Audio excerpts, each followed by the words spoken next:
تشام برادران اسلام، السلام علیکم ورحمۃ اللہ وبرکاتہ۔ غزوہ بدر اور عہد موجود کے عنوان سے کچھ باتیں آج کی اس نشست میں آپ کے گوش گزار کروں گا۔ اللہ تعالیٰ میری زبان پہ کلمۃ الحق جاری فرمائے۔ کفر اور اسلام کی پہلی باقاعدہ ٹکر اور پہلی باضابطہ لڑائی غزوہ بدر کے نام سے معنون ہے۔ حق اور باطل کا پہلا ٹکراؤ اس انداز سے ہوا کہ میرے رب نے بھی اس کو یوم فرقان کہہ کے پکارا۔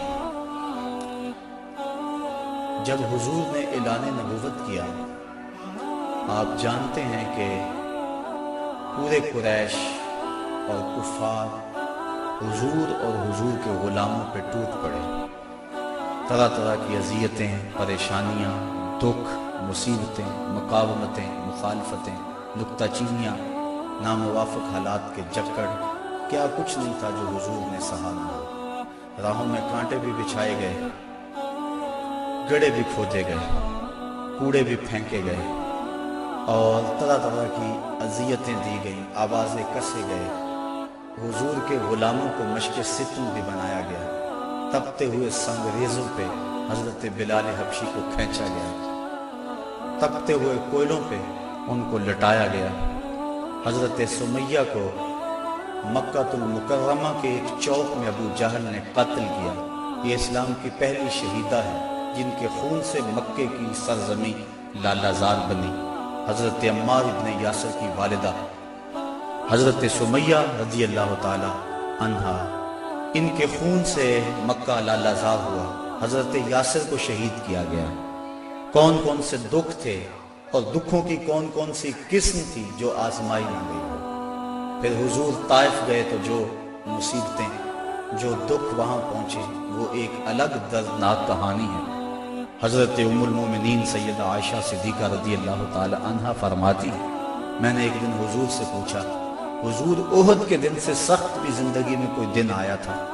صحابہ کی نظر میں احد کے دن سے سخت دن کوئی نہیں گزرا ہے۔ جب حضور کے سکے چچا شہید کر دیے گئے اور ان کا مسلح بنایا گیا، اعضائے بدنیاں کاٹ لیے گئے اور ان کا ہار پرویا گیا، حضور کے سر پہ پٹی بندھی ہوئی تھی، آنکھوں میں آنسو تھے، اور بار بار پوچھتے تھے ما فعل امی، میرے چچا کی کہانی سناؤ، میرے چچا کی بات سناؤ۔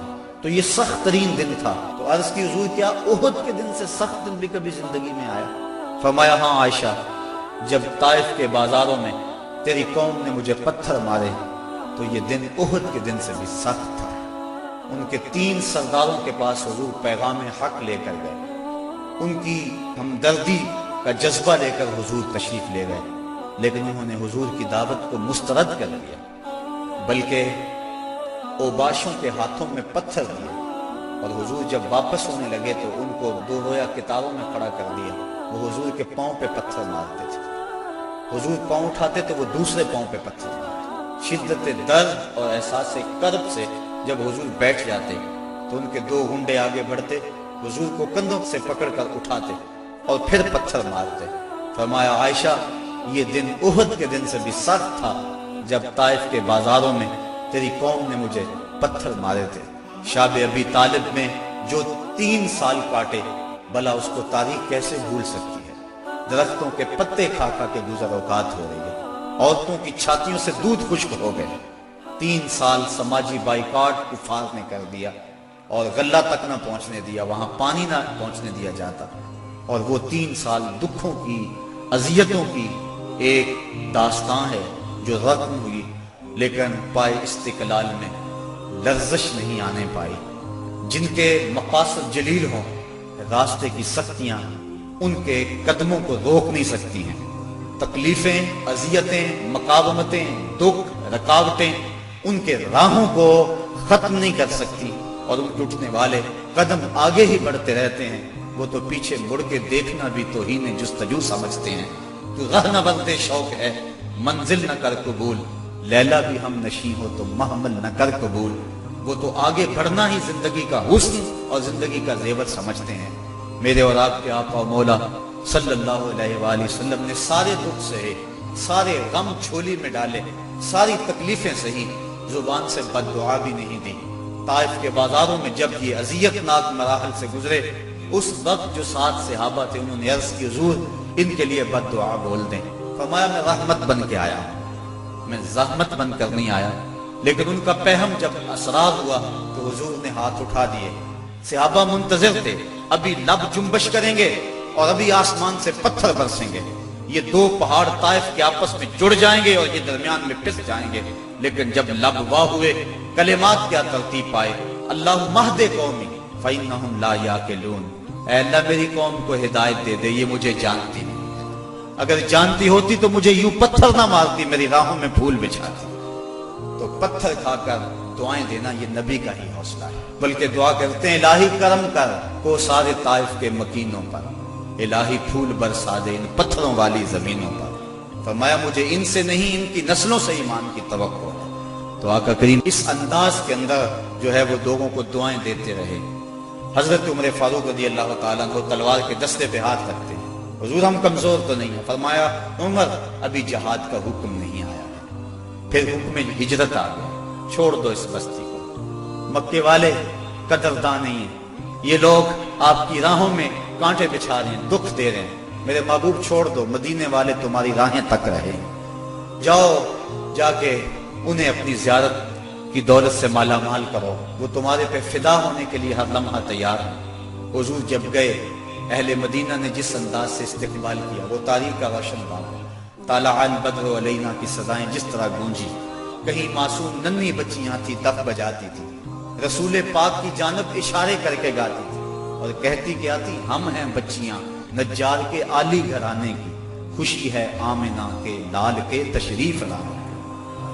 عجیب ماحول تھا، مدینہ چمک رہا تھا، ہر گھر میں خوشی تھی، ابو ایوب انصاری کا آنگن مہک رہا تھا، وہ خوشی سے گیت گا رہے تھے، امروز شاہ شاہاں مہمان شدست مارا، جبریل با ملائک درباں شدست مارا۔ لوگوں آج شاہوں کا شاہ ہمارے گھر کا مہمان بنا ہوا ہے، جبریل بھی فرشتوں کو لے کر آج ہمارے گھر کا پہرا دے رہا ہے۔ کیسا ماحول تھا۔ آقا کریم نے یہاں آ کے ریاست مدینہ کی طرح ڈالی اور یہاں ایک نظم قائم کیا، یہودیوں سے معاہدے کیے، کفار مکہ کو یہ سب کچھ ایک آنکھ نہ بھایا۔ ابو جہل نے عبداللہ ابن ابی کو خط لکھا کہ اہل مکہ جو ہمارے سے تمہارے پاس گئے ہیں ان سے لڑائی کرو، ورنہ ہم تم سے لڑائی کریں گے اور تمہاری بیویوں کو اپنی لونڈیاں بنا لیں گے۔ اس طرح اس مضمون کا ایک خط مسلمانوں کو بھی لکھا اور مختلف ان کے جتھے مسلمانوں کی چراگاہوں پہ حملہ کرتے رہے اور مسلمان بھی ان کا جواب دیتے رہے۔ عمر حضرمی کا قتل ایک اہم ایشو بنا اور اس کے بعد ابو سفیان کا قافلہ جو شام سے واپس آ رہا تھا، تو جب انہیں خطرہ لاحق ہوا تو اس نے زمزم غفاری ایک شخص کو سونا دے کر بھیجا کہ جاؤ جا کے تم اہل مکہ کو بتاؤ کہ تمہارا قافلہ خطرے میں ہے اور مدد کو پہنچو۔ یہ ادھر سے چل پڑا، ادھر حضور کی پھپھی حضرت عاتقہ سلام اللہ علیہ کو خواب آیا کہ ایک سوار اونچی پہاڑی پہ چڑھ کے کہہ رہا ہے کہ اے اہل غدر اپنی قتل گاہوں کو 3 دن کے اندر اندر دوڑو۔ تو اس کے بعد وہ اونٹ سوار کعبۃ اللہ کی چھت پہ آ گیا اور یہ آواز وہاں بھی لگا ہے، پھر جبل ابی قبیس پہ آ گیا اور وہاں اس نے یہ آواز لگائی، لوگ اکٹھے ہو گئے اور پھر ایک بہت بڑی چٹان پتھر کے اوپر سے گری اور ٹکڑے ٹکڑے ہو گئے۔ مکے کا کوئی گھر ایسا نہیں تھا جس میں اس کے کنکر اور اس کے ٹکڑے نہ گرے۔ تو حضرت عاتقہ جب بیدار ہوئی تو انہوں نے اپنے بھائی حضرت عباس بن عبد المطلب رضی اللہ تعالی عنہ کو یہ خواب سنایا، انہوں نے کسی اور کو خواب سنا دیا، چلتے چلتے یہ خواب ابو جہل تک پہنچ گیا۔ حضرت عباس بن عبد المطلب سین حرم میں طواف کے لیے گئے تو ابو جہل ایک ٹولی کی شکل میں بیٹھا ہوا تھا، کہنے لگا بل فضل بنو ہاشم میں ایک نبی کافی نہیں تھا کہ ایک نبیہ نے بھی اعلان کر دیا؟ کہتے میں نے پوچھا کیا ماجرا ہوا؟ تو اس نے یہ خواب سنایا، میں نے ٹال مٹول کر دی، لیکن اس نے خوب پراپیگنڈا کیا، بلکہ کہا کہ اگر 3 دن تک کوئی ایسا واقعہ نہ ہوا تو ہم چمڑے کے اوپر لکھ کر کعبے کی دیوار سے لٹکا دیں گے کہ سب سے جھوٹا خاندان بنو ہاشم ہے۔ حضرت عباس رضی اللہ تعالیٰ عنہ فرماتے ہیں کہ میں جب گھر گیا تو مجھے عورتوں نے سخت کوسنے دیے کہ وہ بدبخت پہلے تمہارے مردوں پہ بات کرتا تھا اب عورتوں پر بھی باتیں کرنے لگ گیا۔ کہتے میں غصے سے نکلا، میرا خیال تھا جب ملے گا اگر کوئی بات کرے گا تو پھر میں اس کو خوب جواب دوں گا۔ یوں ہی میں سینے حرم میں داخل ہوا تو ابو جہل بھاگ رہا تھا۔ میں سمجھا کہ شاید میرے سے ڈر کے بھاگ گیا، لیکن ماجرا کچھ اور تھا۔ زمزم غفاری آ پہنچا تھا اور وہ ایک اونچے ٹیلے پہ کھڑا ہو گیا تھا۔ اس نے اپنے اونٹ کے کان کاٹ دیے تھے، ناک کاٹ دی اور اپنی قمیض پیچھے سے پھاڑ دی اور زور زور سے کہا اللتیمہ اللتیمہ، اے ادرک اللتیمہ، اور تمہارا قافلہ لٹ گیا، تمہارا قافلہ لٹ گیا، الغوث الغوث، مدد کو پہنچو، مدد کو پہنچو۔ کہتے ہیں بھگدڑ مچ گئی، کیونکہ اس قافلے میں پورے مکے کے لوگوں نے مال لگایا ہوا تھا، لہٰذا جلدی جلدی وہ جنگ کی تیاریاں کرنے لگے اور 3 دنوں کے اندر اندر وہ مکے سے کوچ کر گئے۔ ابھی ایک منزل پہ پہنچے تھے کہ ابو سفیان کا قاصد آ پہنچا کہ ہم بخیریت گزر آئے ہیں، تم واپس ہو جاؤ۔ سارے صاحب لوگوں نے مشورہ دیا، لیکن ابو جہل کہتا تھا نہ، ہم نے بدر میں جانا ہے، 3 دن تک وہاں ہم نے قیام کرنا ہے، وہاں شرابیں پیئیں گے، وہاں جشن منائیں گے، پورے عرب پہ ہماری دھاک بیٹھے گی۔ اسے بڑے لوگوں نے سمجھایا لیکن وہ ماننے کو تیار نہ ہوا۔ ہر منزل پہ ہر روز کوئی نہ کوئی سردار دعوت کرتا، 9 یا 10 اونٹ ذبح کرتا اور یہ قافلہ آگے بڑھا۔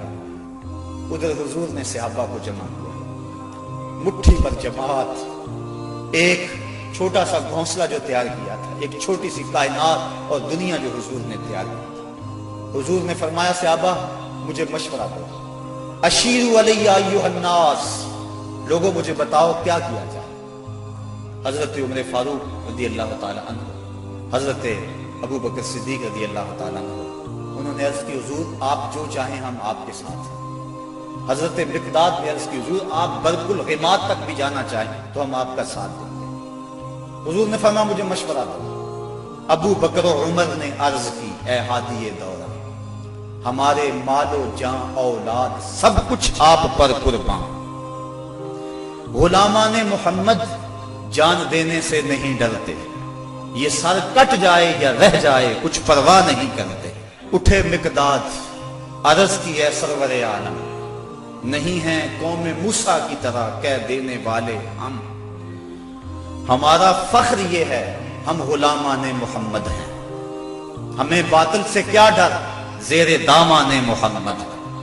حضور علیہ السلام نے پھر فرمایا شیرو علی ایھا الناس، لوگوں مجھے مشورہ دو۔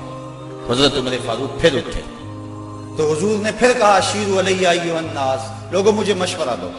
تو حضرت سعد بن معاذ اٹھے، عرض کی شاید حضور کی مراد انصار سے ہے، ادب سے عرض کی انصار ہیں ہم یا رسول اللہ، غلامان شہ ابرار ہیں ہم یا رسول اللہ، اگر ارشاد ہو بحر فنا میں کود جائیں ہم، ہلاکت خیز گرداب بلا میں کود جائیں ہم، نبی کا حکم ہو تو پھاند جائیں ہم سمندر میں، جہاں کو محو کر دیں نعرہ اللہ اکبر میں، یہ قریش مکہ تو کیا چیز ہیں، دیووں سے لڑ جائیں، سنانے نیزہ بن کے سینہ باطل میں گڑ جائیں۔ حضور آپ کا حکم تو ہو۔ آقا کریم علیہ السلام خوش ہو گئے، فرمایا چلو بدر کی طرف پیش قدمی ہوئی۔ 313 افراد پر مشتمل یہ قافلہ جب مدینے سے نکلا تو عجیب حالت تھی، مختصر سامان تھا، 2 گھوڑے، 6 زرہیں، 8 شمشیریں، پلٹنے آئے تھے یہ لوگ دنیا بھر کی تقدیریں۔ مسلمان جب نکلے نا تو ان کے پاس تلواریں بھی 8 تھیں، اور وہ بھی مورخین لکھتے ہیں سلامت نہیں تھی، کسی کا دستہ ٹوٹا ہوا تھا، کسی کی نوک نہیں تھی، کوئی زہر میں بجھنے والی تھی، اور 2 گھوڑے تھے، 70 اونٹ تھے، اور 6 زریں تھی۔ جن کے پاس تلواریں نہیں تھی انہوں نے کھجوروں کے ڈنڈے توڑ لیے۔ اللہ اکبر، کیسا منظر تھا، کیسا ماحول تھا۔ یہ لشکر ساری دنیا سے انوکھا تھا، نرالا تھا کہ اس لشکر کا افسر کالی کملی والا تھا، عجیب رنگ تھا اس لشکر کا، چشم فلک نے کبھی ایسا منظر نہیں دیکھا ہوگا۔ فاقہ مست لوگ جن کے بدن پہ پورے کپڑے بھی نہیں ہیں، اور دنیا کی اس وقت کی بڑی طاقت سے ٹکر لینے کے لیے پورے جذبوں کی فراوانی سے جب مدینے سے باہر نکلے تو یہودی اپنی دکانوں پہ بیٹھے ہوئے تھے۔ انہیں دیکھ کر کہنے لگے مسلمانوں تمہارے پاس نہ کوئی اسلحہ، نہ کوئی نیزے، نہ کوئی بھالے، نہ کوئی خنجر، نہ تیغ و تبر، تم کس راستے پہ جا رہے ہو؟ آلات حرب و ضرب تو تمہارے پاس ہے نہیں، تو مسلمانوں نے حضور کی طرف اشارہ کر کے کہا نہ تیغو تیر پر تکیہ، نہ خنجر پر، نہ بالے پر، بھروسہ ہے تو اس سادی سی کالی کملی والے پر۔ ہمارا تو آسرا حضور کی ذات ہے، ہم تو حضور کے سہارے جا رہے ہیں، بنا کر اپنے سینوں کی سپر آیات قرآن کو، بظاہر چند تن کے روکنے نکلے تھے طوفان کو۔ یہ چند لوگ میدان کی طرف بڑھ رہے تھے، حضور علیہ السلام نے 3 اشخاص کے لیے ایک اونٹ مقرر کر دیا کہ باری باری سوار، اور اپنے لیے حضور نے ایک اونٹ تنہا مقرر نہیں کیا بلکہ اپنے ساتھ بھی 2 سوار مقرر کیے، حضرت ابو لبابہ اور حضرت علی المرتضیٰ رضی اللہ تعالی عنہ، اور خود حضرت علی المرتضیٰ اور حضرت ابو لبابہ نے عرض کی حضور ہم اپنی باریاں چھوڑتے ہیں، آپ سوار ہیں۔ فرمایا نہ تو تم میرے سے طاقتور ہو کہ تم چل سکتے ہو پیدل، میں نہیں چلتا، اور نہ مجھے ثواب سے بے نیازی ہے کہ ثواب تمہیں چاہیے مجھے نہیں چاہیے۔ فرمایا اپنی باری پہ تم سوار ہوگے، اپنی باری پہ میں سوار ہوں۔ محبت کے جوش میں یہ قافلہ آگے جا رہا ہے، عجیب حالت ہے، فاقہ مست ہے، کھجور کو چوس کے روزہ رکھتے ہیں، اسی کو چوس کے افطار کر لیتے ہیں۔ راستے کے اندر ایک جگہ آئی مرج الزبیہ، وہاں ایک چرواہا بکریاں چرا رہا تھا۔ ایک صحابی نے کہا سلم علی رسول اللہ صلی اللہ علیہ وسلم، یہ حضور ہے انہیں سلام کرو۔ وہ کہنے لگا میں تو نہیں سلام کرتا، میں تو سلام تب کروں گا اگر یہ بتائیں میری اونٹنی کے پیٹ میں کیا ہے۔ حضرت سلمہ بن سلامہ 9 خیز عمر ہے، چڑھتی جوانی ہے، انہوں نے اس کے پاس جا کر کہا یہ بات تو حضور سے پوچھتا ہے، یہ تو حضور کے غلام سے پوچھ لے وہ بھی بتا دے گا۔ فرمایا نزوت علیہا وفی بطنہا منک ثقلا، حضور نے فرمایا بس کرو تم نے تو اس کو رسوائی کر دیا ہے۔ تو حضور آگے بڑھے۔ اب جب حضور وہاں پہنچے تو کافروں نے پہلے ہی اونچی جگہ پہ پتھریلے علاقے میں پڑاؤ ڈال لیا ہوا تھا، وہاں انہوں نے اپنے خیمے گاڑ لیے تھے، اور جس سمت حضور تھے یہ علاقہ نشیبی تھا اور ریت تھی، چلتے ہوئے پاؤں دھنستے تھے اور چلنا مشکل ہو رہا تھا، سخت گرمی، 17 رمضان۔ حضور علیہ السلام وہاں پہنچے، حضرت سعد نے عرض کی حضور اگر تو اللہ کا حکم ہے یہاں خیمے گاڑنے کا تو میں کچھ نہیں عرض کروں گا، لیکن اگر آپ رائے لینا چاہیں تو میرا خیال ہے ان کنووں کے آگے ہم اپنے خیمے نصب کر لیں تاکہ یہ کنویں ہماری پشت پہ چلے جائیں، اور ان کنووں کو پاٹ دیں، بند کر دیں۔ تھوڑا تھوڑا پانی تھا کنووں میں اور وہ بھی بہت نیچے۔ اب جب حضور وہاں پہنچے، یہاں مورخ اسلام حفیظ جلندری نے وادی بدر کی فریاد کو بیان کیا ہے۔ وادی بدر نے جب اپنے دامن میں اترتے ہوئے ان مقدس مہمانوں کو دیکھا تو وادی بدر نے اللہ سے فریاد کی۔ سنو بدر نے کیا کہا، الہی کیا خبر تھی ایک دن ایسا بھی آئے گا کہ تیرا ساقی کوثر یہاں تشریف لائے گا، خبر کیا تھی یہاں تیرے نمازی آ کے ٹھہریں گے، شہید آرام فرمائیں گے، غازی آ کے ٹھہریں گے۔ مالک مجھے پتا ہوتا طوفان نوح میرے اوپر سے گزرا تھا، میں کوئی پانی جمع کر رکھتی، آج ان غازیوں کو، ان مجاہدوں کو میں پانی پیش کرتی، میں شبنم کے قطرے جمع کرتی رہتی، اور آج تیرے رسول کے غلاموں کو وہ پانی پیش کر دیتی۔ مجھے کیا پتا کہ میرے بھی مقدر جاگیں گے، تیرا ساقی کوثر یہاں جلوہ گر ہوگا، تیرے محبوب کے پیارے قدم اس خاک پہ آئے، الہی حکم دے سورج کو اب آتش نہ برسائے، میرے مالک سورج کو کہہ دے اب یہ تو نہ آگ برسائے، تیرے محبوب کے قدم اس دھرتی پہ آگے ہیں، اور میرے دامن سے جب تیرے محبوب کے غلاموں کو ہوائے گرم آئے گی تو مجھ کو رحمت للعالمین سے شرم آئے گی، یا اللہ میری فریاد پوری کر لے۔ اس وادی نے فریاد کی اور دعا کرتے ہوئے وادی نے کہا برائے چند ساعت ابر بارہ بھیج دے یا رب، برائے چند ساعت ابر بارہ بھیج دے یا رب، بہاراں بھیج دے یا رب، بہاراں بھیج دے یا رب۔ وادی نے یہ دعا کی، دعا صحرا نے مانگی دامن امید پھیلا کر، یکا یک ابر بارہ آسماں پر چھا گیا آ کر، مدینے کی بلندی سے جو رحمت کی گھٹا اٹھی تو استقبال کو فردوس کی ٹھنڈی ہوا اٹھی۔ عجیب منظر بن گیا، اچانک بارش برسنا شروع ہو گئی، اور یہ نشیبی علاقے کے اندر جو ریت تھی وہ جم گئی اور حوض پانی سے بھر گیا، اوپر کیچڑ ہو گیا، وہ چلتے ہیں تو ان کے پاؤں پھسلتے ہیں اور یہاں پاؤں جمنے لگے۔ یہ اللہ کی پہلی مدد تھی جو بدر میں مسلمانوں کو پہنچی۔ رات ہوئی، کفار نے عیش و نشاط کی بزم سجائی، لونڈیاں ساتھ آئی تھیں اور گانے والی عورتیں ساتھ تھی جو گا گا کے ان کو داد عیش دیتی تھی، اور شرابوں کے جام لڑائے جانے لگے۔ ادھر فاقہ مستوں کی یہ مٹھی بھر جماعت، حضور کے لیے مسجد عریش بنائی گئی، ایک چھپر تیار کیا گیا۔ حضرت ابو بکر صدیق رضی اللہ تعالیٰ عنہ حضور کے پیرے کے لیے کھڑے ہو گئے۔ فرماتے ہیں ساری رات حضور نے سجدوں میں، قیام میں اور رکوع میں گزار دی۔ ساری رات اللہ کی بارگاہ میں روتے رہے اور اللہ کی بارگاہ میں عرض کرتے رہے، اللہم ھذا قریش اقبلت بخیلائہا وفخرہا تحادک وتکذب رسولک اللہم فنصرک الذی وعدتنی۔ اے اللہ یہ قریش بڑے فخر سے آئے ہیں، تجھے بھی جھٹلاتے ہیں، تیرے رسول کی بھی تکذیب کرتے ہیں، میرے مالک جو میرے سے وعدہ کیا ہے وہ وعدہ پورا کرتے۔ حضرت ابو بکر صدیق رضی اللہ تعالیٰ عنہ فرماتے ہیں حضور کی چادر انور سر سے سرک کے کندھوں پہ آ جاتی اور کندھوں سے سرک کے حضور کی کمر پہ آ جاتی، اور میں حضور کی چادر دوبارہ سر پہ دیتا اور عرض کرتا بس کرو یا رسول اللہ، بس کرو، اللہ کی مدد آ جائے گی، بس کرو۔ لیکن حضور بار بار کہتے یا حیو یا قیوم، یا حیو یا قیوم۔ ساری رات حضور نے دعاؤں میں گزار دی۔ جب سحری کا وقت ہوا، نماز ہوئی، حضور نے لوگوں کو کہا لوگوں صفیں سیدھی کر لو۔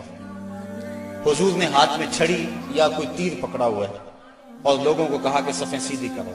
حضرت سواد رضی اللہ تعالیٰ عنہ ایک صحابی تھے، وہ سب سے تھوڑا سا آگے بڑھ گئے۔ حضور نے وہ چھڑی سے ان کے پیٹ میں ٹھوکر دی کہ استوی یا سواد، سواد سیدھے ہو جاؤ۔ تو حضرت سواد سیدھے ہو گئے، ساتھ ہی عرض کرنے لگے حضور مجھے اس کی بڑی تکلیف ہوئی ہے، درد ہوا ہے، میں آپ سے بدلہ چاہتا ہوں، قصاص مانگتا ہوں۔ سارے صحابہ ان کے کان کھڑے ہو گئے، اس حالت میں یہ کیا کہہ رہا ہے؟ حضور نے فرمایا اچھا بدلہ لے لے۔ عرض کی حضور جب آپ نے مجھے چھڑی ماری تھی تو میرا پیٹ برہنہ تھا، حضور نے زرہ کے بند کھول دیے اور پیٹ ننگا کر دیا۔ حضرت سواد نے جب حضور کے چمکتے ہوئے بطن کو دیکھا فقبل بطنہ، تو چمٹ گئے اور حضور کے پیٹ کو چومنے لگے۔ حضور نے فرمایا سواد تجھے اس چیز پہ کس نے ابھارا؟ عرض کی حضور منظر آپ کے سامنے ہے، میں اس لیے یہ کام کیا ہے کہ آخری وقت میرا بطن آپ کے بطن سے چھو جائے۔ اللہ کے محبوب علیہ السلام نے صفوں کو سیدھا فرمایا اور پھر جا کے حضور نے سجدے میں سر رکھ دیا اور پھر حضور نے ایک ایسی دعا مانگی، آج تک ایسی دعا کسی نے نہیں مانگی ہوگی، بڑی ناز والی دعا، بڑی انداز والی دعا، ایسی دعا آج تک نہ کسی نے مانگی اور نہ کوئی مانگ سکتا ہے۔ حضور نے پیشانی سجدے میں رکھ دی، آنکھوں میں آنسو ہیں، یہ فاقہ مست لوگ قطاروں میں کھڑے ہیں، ادھر کفار شرابوں کے نشوں میں دھت للکار رہے ہیں، حل میں مبارزن، آؤ ہمارے مقابلے میں۔ حضور علیہ السلام صحابہ کو صفوں میں کھڑا کر کے آپ پیشانی کو مسجد عریش کی ریت پہ رکھ دیا اور آنکھوں میں آنسو ہیں، اور حضور نے جو دعا کی لفظ سنی، کہا یا رب ان تہلک ہذہ العصابہ لن تعبد فی الارض ابدا۔ میرے مالک میں نہیں کہتا ان کو بچا لے، لیکن دیکھ اس دھرتی پہ تیرا نام لینے والے یہی 313 ہیں۔ میرے مالک اگر یہ نہ رہے تو قیامت تک تجھے بھی رب کوئی نہیں کہے گا، بس یہی 313 ہیں، یہی تیرے نام لیوا ہیں۔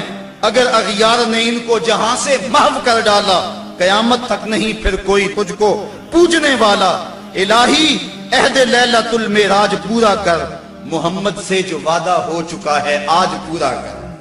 اللہم ان تہلک ہذہ العصابہ لن تعبد فی الارض ابدا۔ اے اللہ اگر یہ نہ رہے تو قیامت تک تجھے بھی رب کوئی نہیں کہے گا۔ یہ لفظ حضور کی زبان پہ تھے اور چادر سرک کے کندھوں پہ آ گئی، کندھوں سے سرک کے کمر پہ آ گئی۔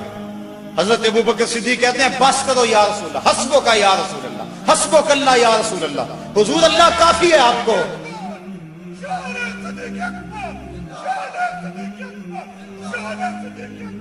تو کہا حضور بس کرو بس کرو، اللہ کی مدد آ گئی۔ لیکن حضور کی آنکھوں میں مسلسل آنسو ہیں اور کہتے ہیں مالک یہی مٹھی بھر میری زندگی کی کمائی ہے، یہی 313 ہے تیرے نام لیوا روئے زمین پہ، اگر یہ نہ رہے تو قیامت تک تجھے بھی کوئی رب نہیں کہے گا۔ پھر کیا ہوا؟ اچانک حضور نے سر اٹھایا۔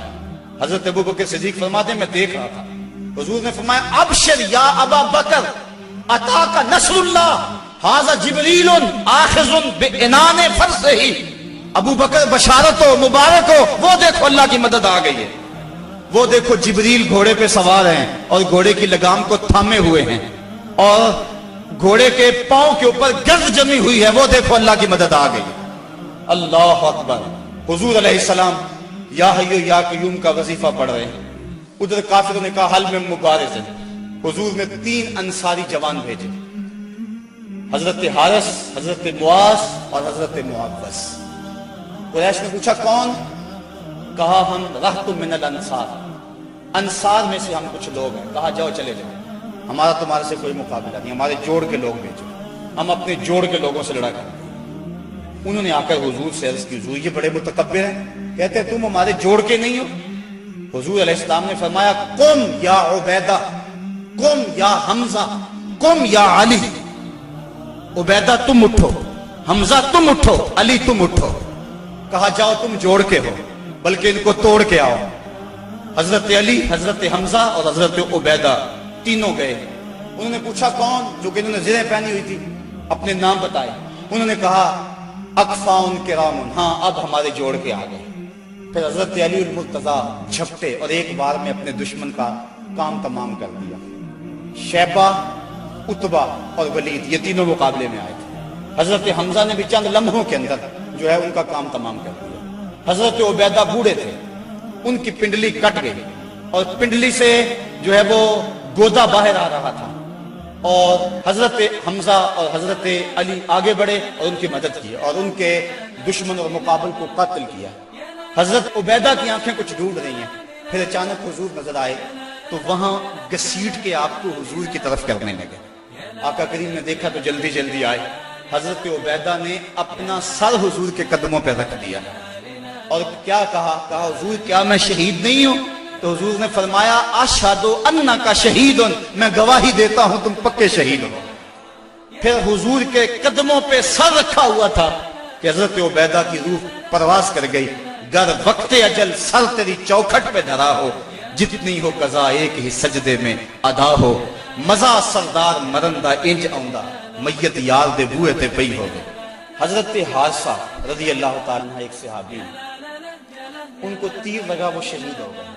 ذرا منظر دیکھیے بدر کا۔ ان کی ماں کو پتا چلا میرا بیٹا شہید ہو گیا، وہ حضور کی خدمت میں حاضر ہو گئی اور عرض کرنے لگی حضور مجھے بتائیں کہ میرا بیٹا جنت میں گیا یا نہیں گیا، اگر وہ جنتی ہے تو پھر میں صبر کروں گی، نہیں تو میں بین کروں گی، واہ ویلا کروں گی۔ حضور علیہ السلام نے جو جواب دیا سنیے کیا خوبصورت جواب تھا۔ حضور نے فرمایا آوا حبلت یا امہ حارثہ، حارثہ کی امی تجھے کیا ہو گیا ہے؟ جنت ایک نہیں ہے، جنت اللہ نے کئی بنائی ہے، اور انا ابنا کا اصحاب الفردوس الاعلی، اور تیرا بیٹا حارثہ جنت کے سب سے اونچے درجے فردوس میں ہے۔ تو جب اس نے یہ بات سنی نا تو وہ خوشی سے جھومنے لگی، اس نے کہا بخ بخ لکا یا حارثہ، حارثہ واہ واہ مبارک ہو تجھے، تو جنت کا راہی بن گیا ہے۔ اللہ اکبر۔ اب حضور علیہ السلام اسی چھپر میں بیٹھے۔ حضرت علی المرتضیٰ فرماتے ہیں میں جنگ کرتا اور کئی کافروں کو جہنم رسید کرتا، پھر مجھے شوق ہوتا میں حضور کے پاس جاتا اور میں دیکھتا حضور سجدے میں سر رکھا ہوا ہے اور کہتے ہیں یا حیو یا قیوم، یا حیو یا قیوم، یہ لفظ ہے حضور کی زبان پہ۔ میں 3 مرتبہ گیا اور تینوں مرتبہ جو ہے وہ حضور کی زبان پہ یہی لفظ تھے اور سر سجدے میں تھا۔ اس کے بعد پھر گمسان کا رنگ پڑا اور کافروں نے یک بارگی حملہ کر دیا۔ حضرت علی المرتضیٰ سے روایت ہے، فرماتے ہیں جب سب نے یک بارگی حملہ کیا نا تو ہم نے کیا دیکھا کہ حضور بھی اٹھ کے آ گئے۔ اللہ اکبر۔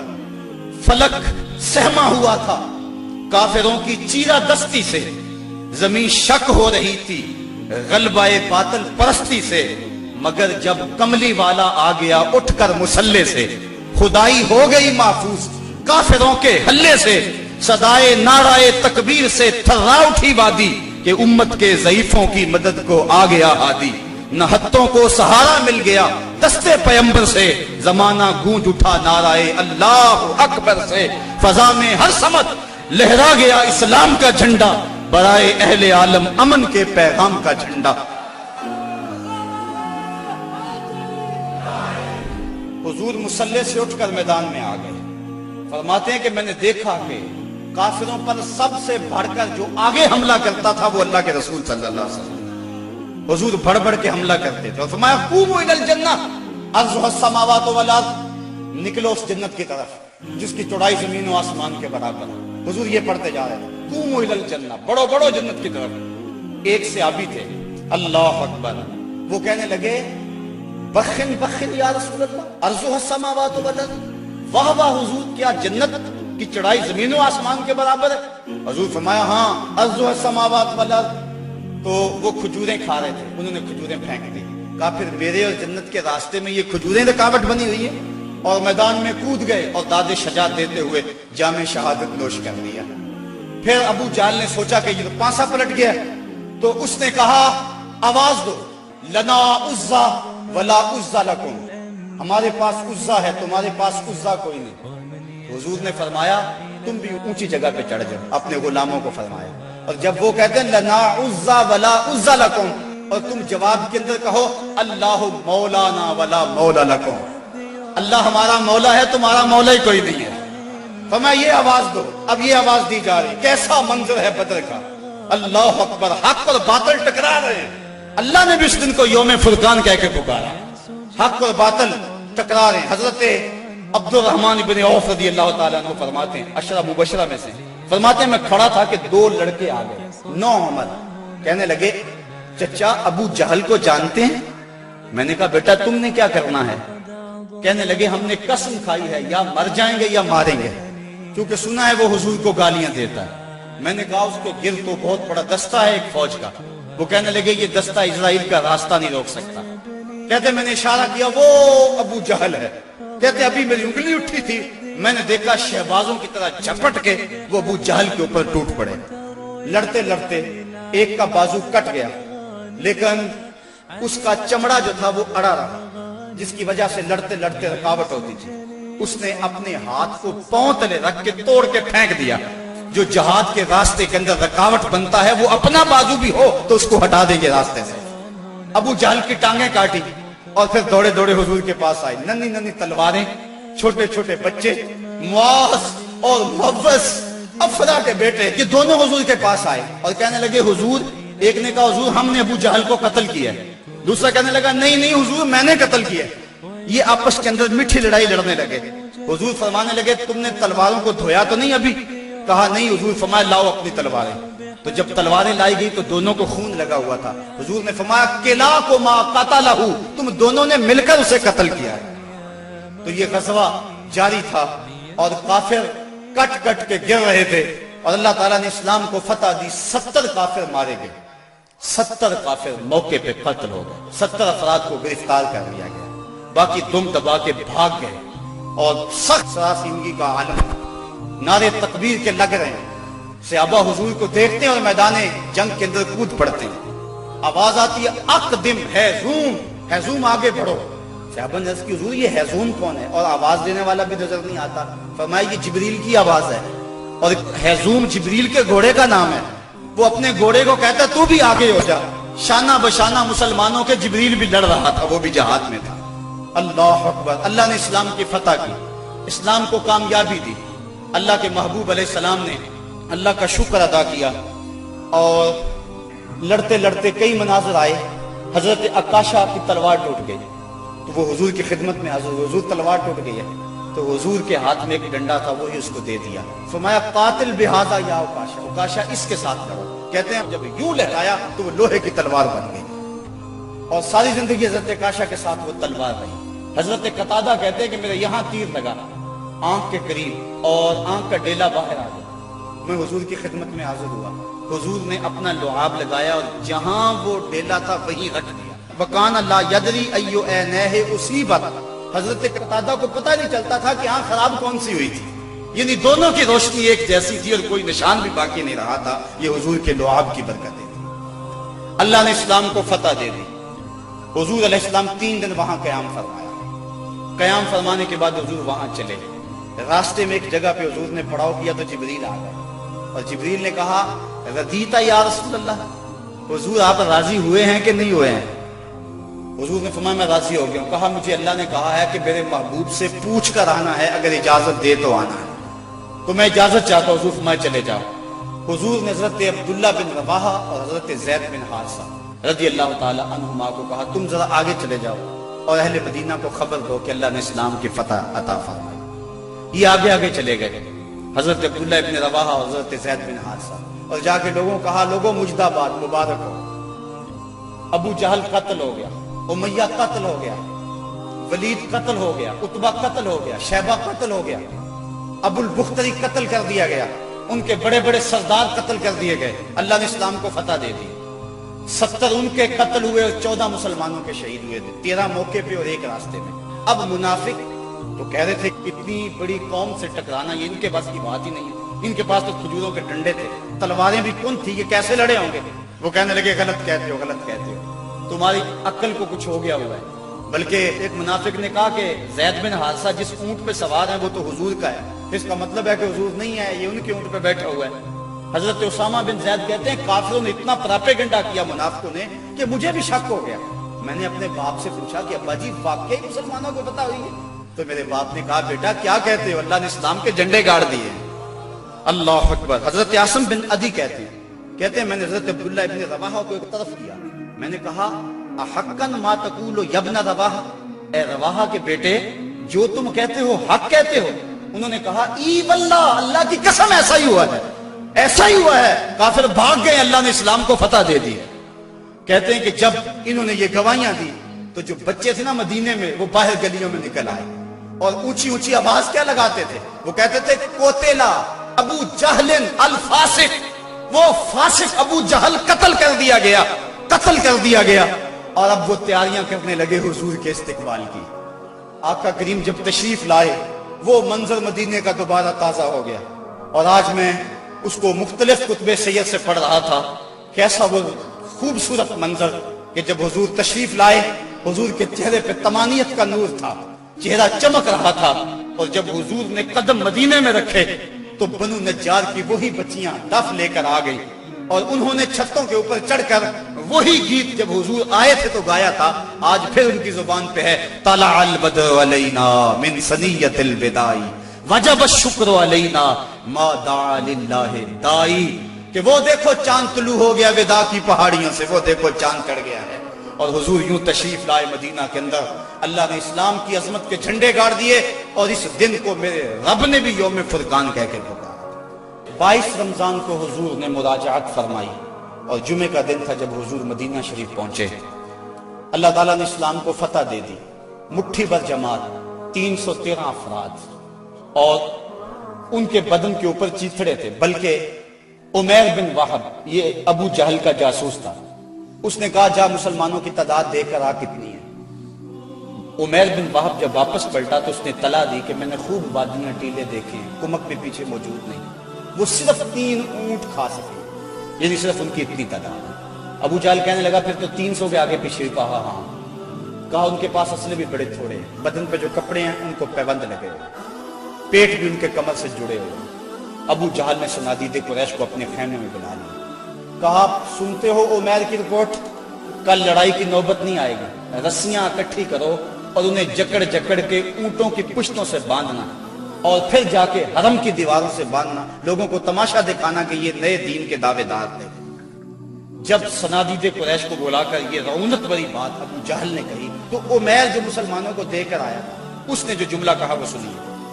اس نے کہا وَلَٰكِنْ رَأَيْتُ يَا مَعْشَرَ قُرَيْشٍ الْبَلَايَا تَحْمِلُ الْمَنَايَا، اے قریش کے سردارو تکبر میں نہ آؤ، میں نے اپنی ان آنکھوں سے دیکھا ہے کہ یثرب کی اونٹنیاں اپنی پشتوں پہ نری موتیں اٹھا کے لے آئی، اور تم کہتے ہو رسیاں اکٹھی کرو، میرا مشورہ مانگتے ہو تو رات کی تاریکی میں بھاگ سکتے ہو تو بھاگ جاؤ، اس قوم سے لڑنا تمہارے بس کا روگ نہیں ہے جو مرنے کے لیے آئی ہے، اور میں نے زخمی سانپوں کی طرح انہیں پیچ و تاب کھاتے ہوئے دیکھا ہے، واللہ کل ان میں سے کوئی مرے گا نہیں